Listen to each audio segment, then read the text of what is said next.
Well, welcome everybody. Good afternoon. I imagine the people in Egypt, you're not quite as cold as we are here in Madrid, but welcome to everybody. Whenever I talk to people about literacy, the first question, before I can even start, I'm immediately asked, what is it? What is literacy? It's a set of 3 skills, roughly speaking. Reading skills, oral expression and creative writing skills. Literacy works very much on the HOTS, on the higher order thinking skills. This is what we're aiming at when we work with literacy in the classroom. Reading can be done at 3 different levels.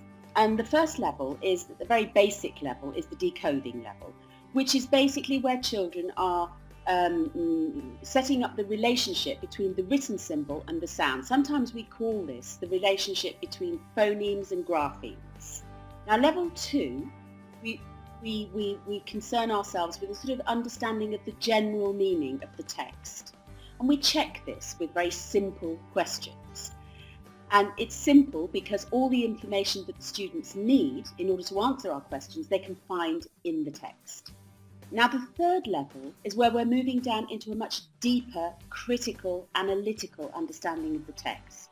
And here we're going to be applying skills like prediction, hypotheses, extrapolation, association. These are all higher order thinking skills.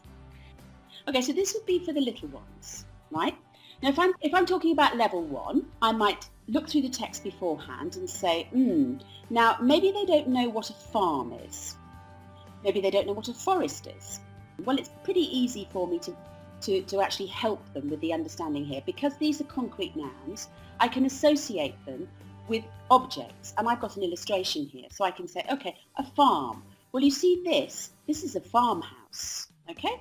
So I can actually show them, I can make associations with either pictures or I can mime. And this is a very basic word level understanding. If I go down to level 2, where I'm interested in general information, I might ask questions like, what day does Leo go to visit his granny? So I can get my little arrow and I can say, look, what day does he go? Yes?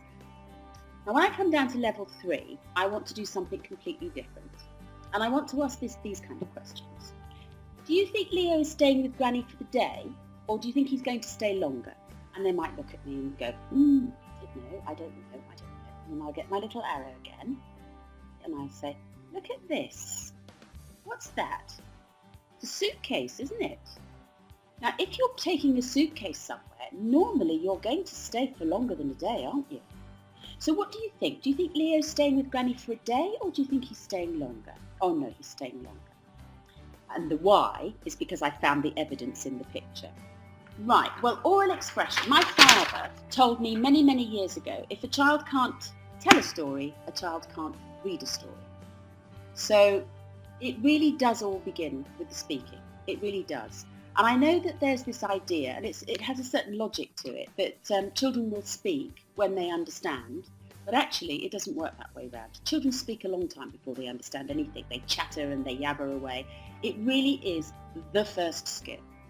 And it's extremely important for developing literacy skills. All the other skills come off this. Okay, this is the third skill, and this is, in a sense, this is the sort of aim. This is what we're aiming at. Apart from the fact that reading is pleasurable and it's enriching, it's also a very, very good way of turning children into good writers. Is to make them good readers.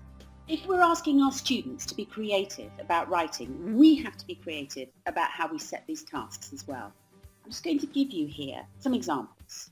So for example, if you've done Goldilocks, I know that these are stories for very young children, but just look at this. You could do these with older children by making the task, the creative writing task, more challenging.